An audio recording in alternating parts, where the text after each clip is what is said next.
No camera or camera brand is perfect, and obviously as much as I love Fujifilm, that goes for them too.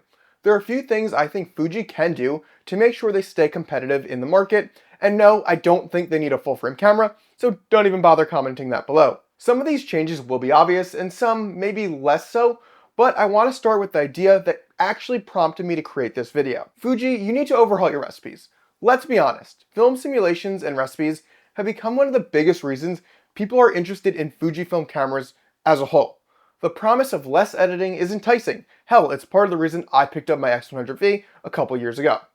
The problem is that the overall film simulation and recipe system has started to feel stagnant. Sure, we've gotten a few new film simulations, but at this point, that's not enough. There are two reasons I think Fuji really needs to overhaul the system. The first is simple: the competition is catching up fast. Nikon is building out its in-camera looks, and Lumix with its real-time LUTs is bringing some major competition for Fuji.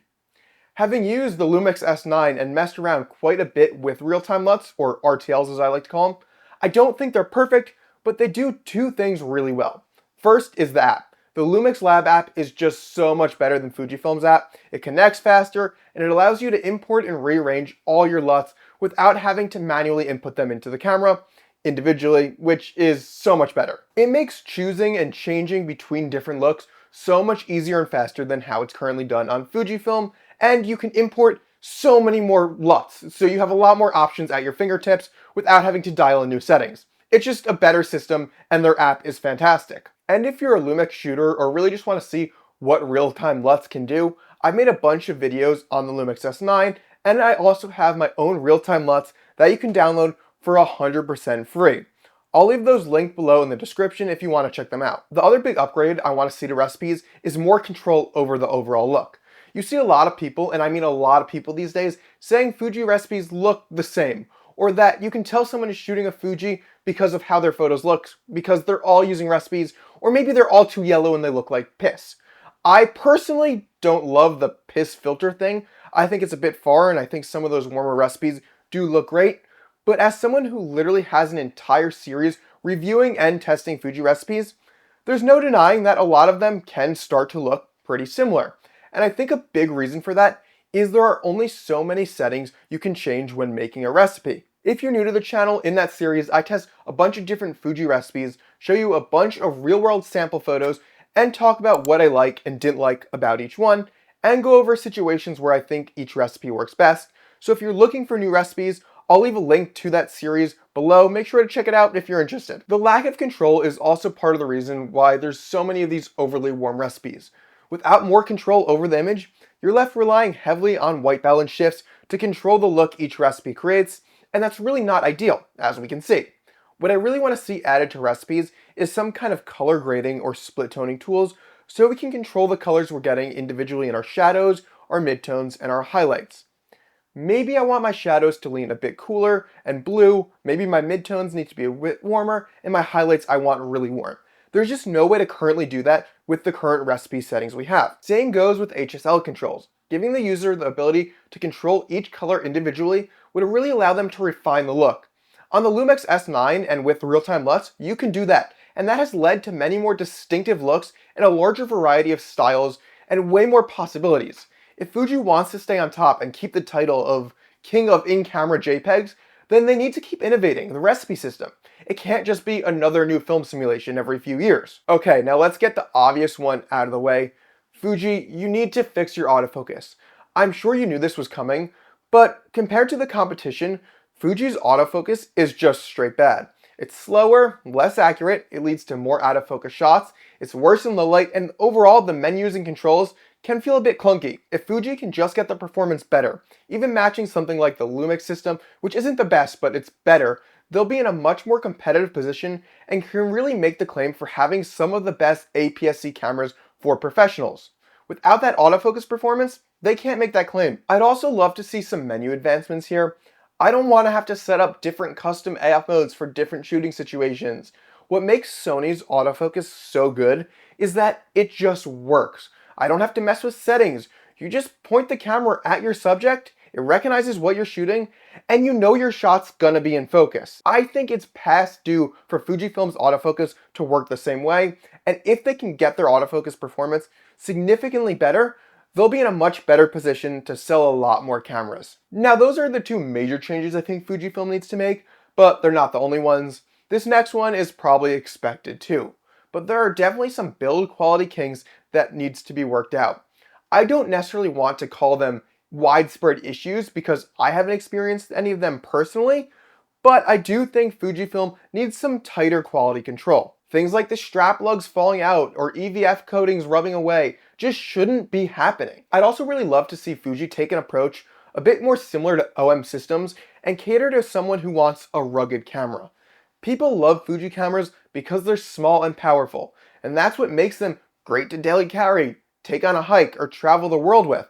But when a camera like the almost $2,000 XE5 isn't weather sealed, it's hard to say this is a perfect hiking camera or a perfect travel camera and cater to that more adventurous audience. And I think that's a big miss for Fuji. Imagine if they took the extra step and added an actual IP rating to some of their cameras. People would absolutely love that. People love that OM does it, and people want more manufacturers to do it, so Fuji, take that leap. The next major change I think Fuji needs is a bit of an overhaul to its lens lineup. It feels like a lot of lenses are just getting old. When you look at brands like Sony that are constantly updating older lenses and innovating with unique new lenses like the 50-150 f2, I'm not saying Fuji lenses are bad, but they're just getting old. Let's say when you look at the 18mm f2, it produces a great image, but it's hard not to notice how loud and slow and clunky the autofocus motors are compared to modern lenses. Lenses are just as important as the body, and I think Fujifilm needs to remember that a bit more. While we're on lenses, I also think Fuji needs a cleaner naming system that lets buyers immediately know if a lens is top of the line, mid-tier, or budget. It'd be really nice. Canon has its L lenses, Sony has GM, Nikon has their S-line lenses, and I know Fuji has XF, red badge, XF, and XC naming, but to be honest, it just doesn't have that same prestige as a GM lens, for example. I'd love to see Fuji really push its red badge lenses as true top-of-the-line lenses. In reality, this one's more of a marketing thing, but nonetheless, I'd like to see it happen because I think it would help the brand overall. The last few things I'd like to see are some relatively simple design changes. The first is the tilt flip screen. The one like on the Sony a7 IV, for example, making its way to more Fujifilm cameras would be awesome. There's no denying that it's one of the most versatile screen designs out there.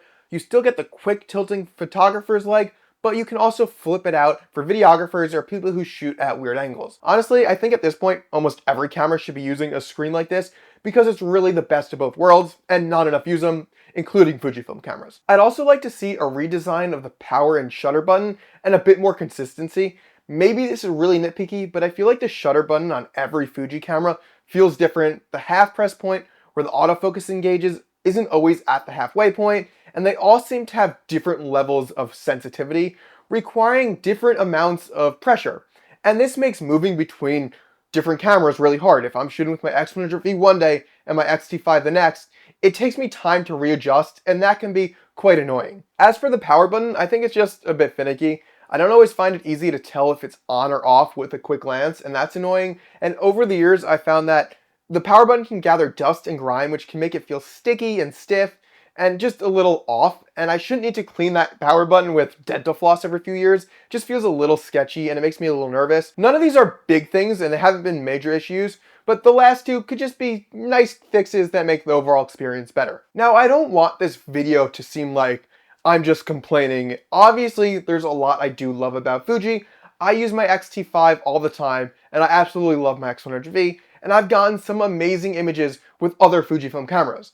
But like any brand or piece of technology, there's always room for improvement. So is Fuji falling behind? I don't know if I'd say they're falling behind across the board, but I do think the competition is catching up in some of the areas that Fuji used to stand out in, and that makes me a little nervous.